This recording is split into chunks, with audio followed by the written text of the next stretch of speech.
Dengan didampingi Wakil Wali Kota Blitar dan Bupati Blitar Syaifullah Yusuf atau yang biasa dipanggil Gus Ipul, Wakil Gubernur Jawa Timur ini menghadiri acara sosialisasi menjelang muktamar di Pondok Nurul Huda di Kelurahan Kepanjen Lor, Kota Blitar. Dalam kehadirannya tersebut, Gus Ipul menyampaikan kepada awak media terkait dampak erupsi Gunung Raung di Bondowoso. Pihaknya mengaku bahwa pemerintah Provinsi Jawa Timur sejauh ini sudah mempersiapkan persediaan evakuasi secara maksimal bagi warga yang terdampak letusan Gunung Raung. Pemerintah Provinsi Jawa Timur sendiri akan menggunakan sistem atau cara seperti Kabupaten Blitar yang mempersiapkan evakuasi sedini mungkin.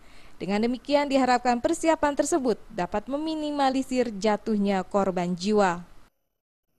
Lakukan persiapan dukungan logistik ya di 4 kabupaten itu, dan juga kita mengajak masyarakat untuk bisa meniru bagaimana mengatasi hal ini di Gunung Kelut. Jadi masyarakat tahu persis apa yang harus dilakukan ketika berubah status menjadi awas.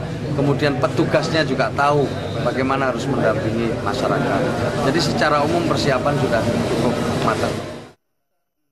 Selain itu, Gus Ipul menghimbau agar masyarakat sekitar Gunung Raung tidak panik dengan musibah tersebut. Hal ini untuk menghindari kejadian lain yang tidak diinginkan.